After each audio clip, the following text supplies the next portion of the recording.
សួស្តីទៅដល់កូនចៅសកូនទាំងអស់គ្នាណានិងទាំងក្រៅប្រទេសទាំងក្នុងប្រទេសទាំងអស់គ្នាថ្ងៃនេះគឺលោកគ្រូសូមបង្ហាញនៅមុនគេថាប្រោះព្រំក្បាលឡានម៉ូតូណាហ្នឹងហើយនឹងផ្ទះសំបែងកាប់ពិតគេថាប្រោះព្រំនេះគឺលោកគ្រូបានចែកម្លែក3 4វីដេអូមុនហើយណាហ្នឹងហើយតើនេះគឺលោកគ្រូសូមបង្ហាញមុនគេថាថ្មីទៅតាមសំណពររបស់កូនចៅហើយនឹងគេថាមួយចំនួនទៀតដែលកូនចៅបានខមមិនសុំដែលលោកគ្រូមិនទាន់បានចែកម្លែកជូនណានឹងដោយសារតែអត់សូវមានពេលទៅនេះរវល់ដែររវល់អីរវល់រៀនខ្លួនឯងផងហើយបង្រៀនសិស្សផងហ្នឹងហើយណាហ្នឹងហើយកូនអញ្ចឹងបរៀនខ្លួនឯងហ្នឹងគឺរវល់តែសិក្សាស្រាវជ្រាវអំពីមុនពីគេថាអំពីយន្តបុរាណខ្មែរអំពីគេថាបុរាណខ្មែរណាហ្នឹងហើយពី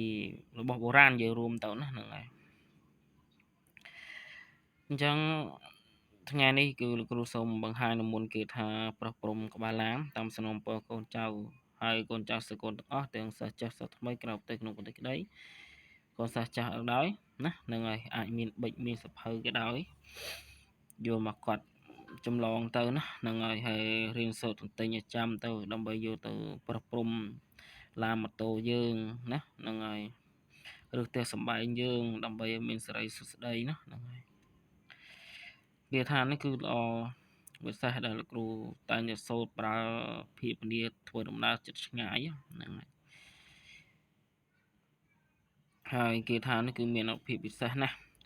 ប្រការមិនប្រការស្រាវទៅលើកូនចៅយកទៅគោរពយកទៅប្រតិបត្តិណាហ្នឹងហើយតាមជំនឿជឿដល់បញ្ញាណាហ្នឹងហើយតែឥឡូវយើងកុំឲ្យខាត់ពេលយូរណាហ្នឹងហើយមុននេះយើងចាប់ផ្ដើមសូត្រមុនគេថាមួយមេនេះគឺយើងត្រូវរំលឹកទៅដល់គុណព្រះរតនត្រ័យគុណពុទ្ធពធព្រះសង្ឃគុណគ្រូបាអាចារ្យណាហ្នឹងហើយយើងតាំងនមោ3ចប់មករួចពីការតាំងនមោហើយគឺយើងសូត្រគេថាយកតែម្ដងណាហ្នឹងហើយអញ្ចឹងចាំចូលសូត្រមុនលោកគ្រូទាំងអស់គ្នាឧមៈនមោពុទ្ធាយសិរីសុស្ដីអ៊ីស្វាសុភគវីអរហង្គសុគតោសម្មាអរហង្គនមោសុគតោណាម្ដងទៀតឧមៈនមោពុទ្ធាយសិរីសុស្ដីអ៊ីស្វាសុភគវីអរហង្គសុគតោសម្មាអរហង្គនមោសុគតោណាម្ដងទៀតឧមៈ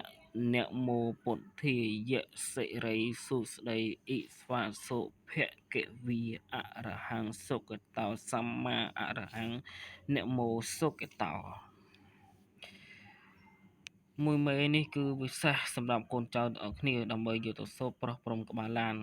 មិនថាឡានទុកទិញថ្មីក៏ដោយមិនថាឡានចាស់ក៏ដោយណានឹងម៉ូតូចាស់ម៉ូតូថ្មីក៏ដោយផ្ទះសម្បែងក៏ដោយគឺយើងត្រូវមានទឹកផ្តិលមួយផ្តិលមកណាហ្នឹងហើយទឹកផ្តិលក៏បានទឹកសុទ្ធក៏បានដែរណាហ្នឹង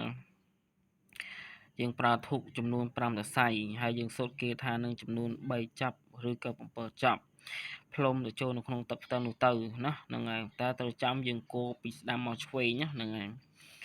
ណាយើងកូរពីស្ដាំមកឆ្វេងអញ្ចឹងទៅយើងសូត្រ7ចាប់ឬ3ចាប់អញ្ចឹងទៅយើងផ្លុំចូលក្នុងទឹកផ្តិលហ្នឹងទៅហើយសូមបញ្ជាក់គេថានេះគឺប្រើបានទាំងស្ត្រីប្រើបានទាំងបុរសណាហ្នឹងហើយយើងសូត្រដកដង្ហើមចេញចូលធម្មតាណាហ្នឹងហើយដល់ពេលណាដែលយើងចាប់ផ្ដើមប្រោះទៅលើក្បាលឡានគឺយើងសូត្រគេថានឹងរហូតទៅតែយើងប្រោះចប់គឺយើងឈប់សូត្រដែរណាហ្នឹងហើយអញ្ចឹងត្រង់ចំណុចនេះគឺលោកគ្រូចាំលម្អិតបន្តិចត្រង់ចំណុចនេះគឺចង់និយាយសំដៅទៅលើគេថាដែលយើងសូត្រផ្លុំនៅក្នុងទឹកផ្តិលហ្នឹងក៏គេថាមេនឹងតែមួយណាហ្នឹងហើយដល់ពេលណាដែលយើងយកទឹកផ្តិលដែលសូត្រគេថានឹងហើយយកទៅប្រោះក៏យើងត្រូវសូត្រគេថានឹងដូចគ្នាដែរណាហ្នឹងហើយណាហ្នឹងហើយតែមានគេថាមួយមេទៀតសម្រាប់សូត្រប្រោះណាហ្នឹងហើយប៉ុន្តែស្ដាប់គ្រូបញ្យល់ទៅអញ្ចឹងត្រង់ចំណុចនេះគេថានេះគឺយើងសូត្រគោក៏បានពេលណាដែលយើងសូត្រគោហើយគឺយើងអាចសូត្រប្រោះព្រំទៅលើឡានម៉ូតូយើងក៏បានឬផ្ទះសម្បែងយើងក៏បានរបៀបរបបនៃការធ្វើគឺធ្វើដូចគ្នាមានទឹកផ្តិលមួយផ្តិលអញ្ចឹងទៅ ហើយយើងសូត្រប្រុសព្រំទៅតែគេថាដើម្បីសូត្រប្រុសព្រំឲ្យមានសេរីសុខស្ដីណាហ្នឹងហើយរួចពីគេថាសូត្រកំចាប់កំចាយគឺថាបោះកំរោលរងាប់អីហ្នឹងចប់សពគ្រប់ហ្នឹងចំពោះគេថាដែលប្រុសព្រំផ្ទះសម្បែងឬក៏ឡានក៏ដោយម៉ូតូក៏ដោយថ្មីក៏ដោយទើបបានគេប្រើគេថាប្រុសព្រំតាមក្រោយហើយនឹងយ៉ាងប្រើគេថាសូត្រសិរីមង្គលតាមក្រោយនិងគេថាបើកលៀបបើកជ័យដំឡើងឫស្សីតាមក្រោយណាហ្នឹងហើយអញ្ចឹងវាច្រើនប៉ុន្តែអានេះចែកមួយមេនេះគឺល្អប្រើបានខាងផ្នែកនឹងទាំងអស់ណាយើងប្រុសព្រំទៅលើឡានទៅលើម៉ូតូទៅលើផ្ទះលើសំបែងយើងអញ្ចឹងទៅណាហ្នឹងកន្លែងយើងដេកកន្លែងអីអញ្ចឹងទៅណាហ្នឹងហើយចំពោះយើងធ្វើដំណើរផ្លូវចិត្តផ្លូវឆ្ងាយយើងអាចសូត្របរិកម្មនៅក្នុងចិត្តដកដង្ហើមចេញចូលធម្មតាណាហ្នឹងហើយដើម្បីអីជ័យមង្គលដើម្បីមានសុវត្ថិភាពណាហ្នឹងហើយធ្វើដំណើរប៉ុន្តែក៏ត្រូវគោរពច្បាប់ចរាចរណ៍ដូចគ្នាដែរណាតាមមិនគ្រប់គឺទាំងហើយអាគមជួយ50ស្មារតីការបើកបោកគឺ50ទៀតណាហ្នឹងអញ្ចឹងគួរតែគោរពច្បាប់ចរាចរណ៍ដូចគ្នាដែរណាហ្នឹងហើយចឹងហ្នឹងណាចឹងត្រឡប់មកវិញចំពោះមុនគេថានេះគឺរបៀបរបបក្នុងការប្រើគឺយើងត្រូវមានទឹកមួយផ្តិលធូប5ដសៃយើងសូត្រគេថានឹង3ឬ7ចាប់ទៅសូត្រដកដង្ហើមចេញចូលធម្មតាផ្លុំចូលនៅក្នុងទឹកផ្តិលនឹងទៅរួចពីការផ្លុំចូលនៅក្នុងទឹកផ្តិលនឹងហើយគឺយើងសូត្រប្រុសព្រំតែម្ដងសូត្រប្រុសព្រំក៏យកគេថាមួយមេនឹងដូចគ្នាដែរណាគេថាដែលបង្ហាញហ្នឹងយកគេថានឹងមួយមេហ្នឹងដើម្បីយកទៅសូត្រប្រុសព្រំ